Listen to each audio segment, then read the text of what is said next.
انہوں نے چارپائی کو دیکھا اور ہلانے کی کوشش کی مردے کو، یعنی زندے کو ہلانے کی کوشش کی، اور جب زندہ کو ہلانے کی کوشش کی، اب وہ زندہ ہو تو ہلے نا، زندہ ہو تو اٹھ کر بیٹھے نا، زندہ ہو تو ہنسے نا، زندہ ہو تو پلان پہ کام کرے نا۔ اب انہوں نے دیکھا کہ یہ تو کوئی ہل بھی نہیں رہا ہے، کفن کو فوراً کھولا، کیا دیکھا؟ آنکھیں بند ہیں، سانس رک گئی ہے، دھڑکنیں چلنا بند ہو گئی ہیں، سارے معاملات ختم ہو گئے ہیں۔ اب یہ پریشان ہو گئے۔ غوث اعظم رضی اللہ تعالیٰ عنہ نے مسکراتے ہوئے دیکھا، ایک طرف تو مسکراہٹ ہے لیکن دوسری طرف جلال ہے۔ غوث اعظم نے فرمایا کیا دیکھتے ہو؟ میں حضرت قدموں میں گر گئے، ہمیں معاف کر دیجئے، ہم بطور امتحان آپ کے پاس آئے تھے، ہمارا ارادہ تھا ہم آپ کو رسوا کر دیں گے، ہم آپ کو ذلیل کر دیں گے، لیکن اے عبدالقادر ہمیں نہیں پتا تھا کہ اس طرح سے آپ کرتے ہیں۔ غوث اعظم نے فرمایا سنو، اللہ نے مجھے اتنی قوت عطا فرمائی ہے کہ میں رب کے حکم سے مردوں کو زندہ کرتا ہوں، لیکن سنو، جس کی زندے کی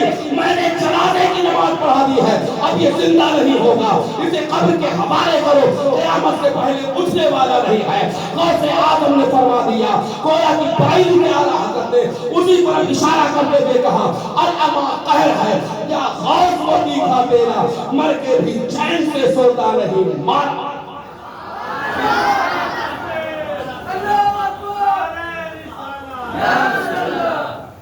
مر کے بھی چین سے سوتا نہیں، مارا تیرا ہے نا۔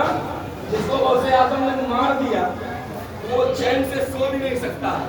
اس لیے میں ان سے کہوں گا جو غوث اعظم کے دربار سے بھٹک رہے ہیں نا، وہ غوث اعظم کی معاذ اللہ شان میں توہینیں کر رہے ہیں نا، ان سے کہتا ہوں آج لے ان کی پناہ، آج مدد مانگ ان سے، پھر نہ مانیں گے قیامت میں مگر آن گیا، اور پھر مان جائیں گے تو پھر یہی کہنا میں مجرم ہوں آقا مجھے ساتھ لے لو، کہ رستے میں ہے جا بجا کھانے والے، برستا نہیں دیکھ کر ابر رحمت، بدوں پہ بھی برسانے والے، چمک تجھ سے پاتے ہیں سب پانے والے، میرا دل بھی چمکا دے چمکانے والے۔ غوث اعظم کی شان، غوث اعظم کی عظمت کیا بیان کروں، چونکہ ایک بہت بڑا دفتر ہے غوث اعظم کی عظمت کے لیے۔ ہم لوگ تو بس سمجھ لیجئے کہ حاشیے کو چن چن کر آپ کے پاس رکھیں، پورا دفتر ابھی باقی ہے۔ غوث اعظم رضی اللہ تعالیٰ عنہ کی شان محبوبیت دیکھنی ہے تو دیکھو، غوث اعظم رضی اللہ تعالیٰ عنہ کی شان محبوبیت دیکھو، آؤ ذرا دیکھو۔ غوث اعظم کی جب شہرت بغداد شریف سے باہر نکلی، دوسرے شہروں میں دوسرے ملکوں میں پہنچی، تو ایک عالم ربانی جو اس زمانے کے اچھے عالم کے تقوی طہارت والے تھے، پرہیزگار تھے، ان کے دل میں خیال آیا کہ یار غوث اعظم کی بڑی عظمتیں سنی ہے، چلو ملاقات کریں گے اور انہیں اپنا پیر مانیں گے، ان کے ہاتھوں پر بیعت ہو جائیں گے۔ اللہ یہ ارادہ لے کر آئے غوث اعظم رضی اللہ تعالیٰ عنہ کہ جیسے ہی خانقاہ میں داخل ہوئے غوث اعظم اس وقت وضو فرما رہے۔ اب یہیں سے غوث اعظم نے امتحان لے لیا، شروع کر دیا، امتحان شروع ہو گیا مولانا صاحب کا۔ اب مولانا صاحب چونکہ قال والے ہیں، حال کا کیا پتا، حال تو وہ جانتا ہے جو حال والا ہو۔ مولانا صاحب نے دیکھا کہ حضرت نے ہاتھ کو پہلے دھویا اور کلی نہیں کیا، ڈائریکٹ ناک پہ پانی۔ غوث اعظم نے کلی نہیں کی، ڈائریکٹ ناک پہ پانی چڑھا لیا۔ اب ڈائریکٹ ناک پہ پانی چڑھایا، میں آپ سے پوچھنا چاہتا ہوں وضو کا سنت طریقہ کیا ہے؟ پہلے دونوں ہاتھوں کو اچھے سے دھو لیجیے گھٹوں سمیت، اور اس کے بعد پھر کلی کیجیے، پھر ناک میں پانی چڑھائیے، یہ وضو کا سنت طریقہ ہے۔ لیکن غوث اعظم نے کلی نہیں کیا، ڈائریکٹ ناک میں پانی چڑھا لیا۔ اب انہوں نے پیچھے سے دیکھا، کہا یار نام تو بہت سنا تھا ان کا، بڑی شہرت سنی تھی، بڑا چرچا سنا تھا، لیکن حقیقت یہ ہے کہ یہ تو وضو بھی نہیں کر پا رہے ہیں۔ یہ دل میں خیال آیا، غوث اعظم پلٹ گئے، اور پلٹنے کے بعد کہا مولانا کیا سوچتے ہو، اس لیے آئے ہو؟ کہا حضرت آپ سے ملنے آیا تھا، آپ کی بڑی تعریف سنی تھی، بڑی شہرت سنی تھی، لیکن میں یہاں دیکھ رہا ہوں کہ آپ تو وضو بھی نہیں کر پا رہے ہیں، آپ کو وضو کا مصنون طریقہ بھی نہیں معلوم ہے۔ غوث اعظم فرماتے ہیں آپ ہی بتا دیجئے وضو کا طریقہ کیا ہے، آپ ہی بتا دیجئے نا وضو کا طریقہ کیا ہے۔ کہا حضرات ہم نے جتنی کتابیں پڑھی ہے فقہ کی، ہر کتاب میں ہم نے یہی پڑھا ہے کہ پہلے کلی کی جاتی ہے، پھر ناک میں پانی چڑھایا جاتا ہے۔ لیکن میں نے آپ کو دیکھا کہ آپ نے پہلے ناک میں پانی چڑھایا پھر کلی کیا. یہ تو خلاف ترتیب ہے. اس ترتیب کے اعتبار سے آپ نے وضو صحیح نہیں کیا ہے. آپ نے فرمایا اچھا مولانا اگر آپ نے کہاں پڑھا ہے؟ کہا فقہ کی کتابوں میں پڑھا ہے. کہا آپ کی وہ کتابیں کہاں ہے؟ کہا یہاں سے جہاں سے میں چل کے آیا ہوں میرے گھر میں لائبریری ہے, لائبریری میں ساری کتابیں لگی ہوئی ہیں. آپ نے فرمایا اگر تمہاری کتابوں میں دکھا دو جو میں کر رہا ہوں وہی صحیح ہے تو کیا فرمایا غوث اعظم نے؟ کہا اگر تمہاری کتابوں میں دکھا دو کہ جو میں کر رہا ہوں وہ صحیح ہے تم رونگ ہو, تم غلط پڑھ رہے تھے ابھی تک. انہوں نے کہا حضرت میں مان لوں گا دکھائیے.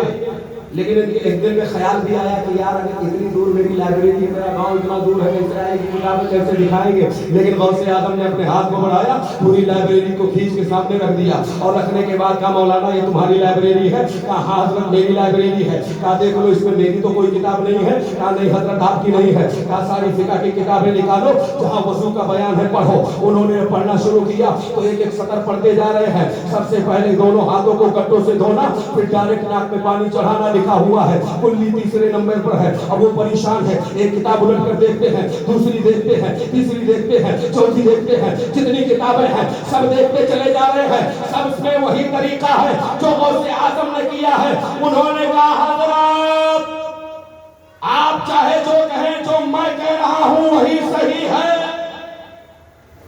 غوث اعظم سے لڑ گئے, مناظرہ. کہا حضور میں جو کہہ رہا ہوں وہی صحیح ہے, آپ بے شک الٹا کر رہے ہیں لیکن جو میں کہہ رہا ہوں وہی صحیح. کتاب میں آپ نے دکھایا میں مانتا ہوں لیکن جو میں کہہ رہا ہوں وہی صحیح. غوث اعظم آ گئے, محبوبیت کے رنگ میں آپ نے فرمایا زمین پھٹ جا. مولانا کو اندر کھینچ, زمین پھٹ, اندر کھینچ مولانا کو. کمر تک چلے گئے مولانا صاحب نیچے.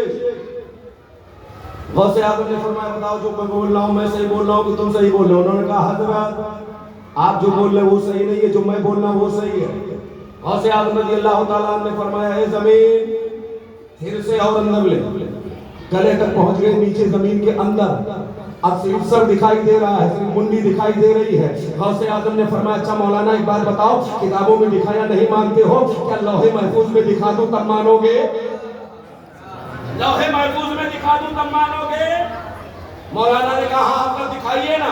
اچھا دیکھنے کا مزہ بھی انہیں آ رہا ہے, ایک طرف تو بات بھی ہو رہی ہے, دوسری طرف مزہ بھی آ رہا ہے. اب غوث اعظم نے اللہ کی بارگاہ میں دعا کی, سارے حجابات ہٹا دیے گئے, لوح محفوظ بالکل سامنے نظر آیا. غوث اعظم نے فرمایا ایک ایک سطر دیکھ لو, جو وضو کا طریقہ میں نے استعمال کیا ہے وہی طریقے وضو لوح محفوظ میں لکھا ہے, جو تم بتا رہے ہو وہ نہیں ہے. انہوں نے پڑھا, پڑھنے کے بعد تھوڑی دیر خاموش رہے. خاموش ہونے کے بعد کہنے حضرت آپ جو کہہ رہے ہیں میں مانتا ہوں لیکن سنیے حضرت جو میں کہہ رہا ہوں وہی ٹھیک ہے.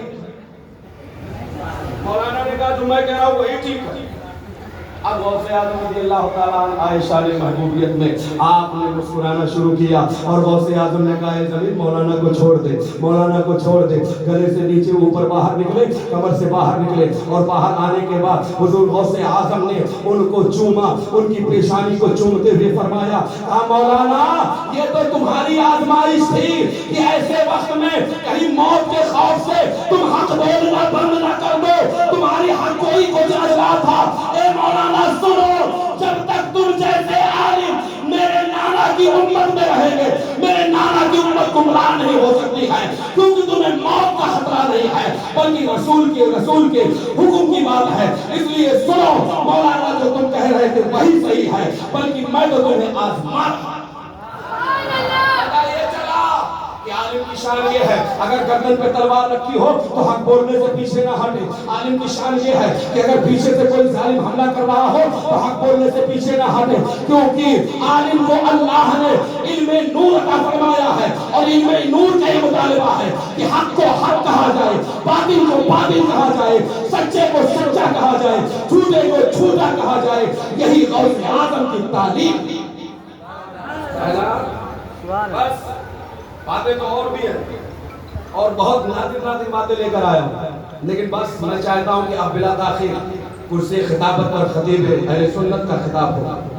بس میں اتنا کہوں گا کہ اللہ نے ہمارے اور آپ کے غوث کو بہت اونچا مقام دیا, اتنا اونچا مقام فرمایا اتنا اونچا مقام عطا فرمایا ہے کہ غوث اعظم کے حوالے سے حضور اعلیٰ حضرت عظیم البرکت مجدد اعظم دین و ملت فرماتے ہیں کہ جو ولی قبول ہوئے، ایسے کی شیخ میں اختتام تقریر کا، جو ولی قبول ہوئے آپ سے یا ہوں گے پاک، جو ولی قبول ہوئے کہ جو ولی قبول ہوئے آپ سے یا ہوں گے پاک، اور سب ادب رکھتے ہیں دل میں میرے آقا تیرا، سب ادب رکھتے ہیں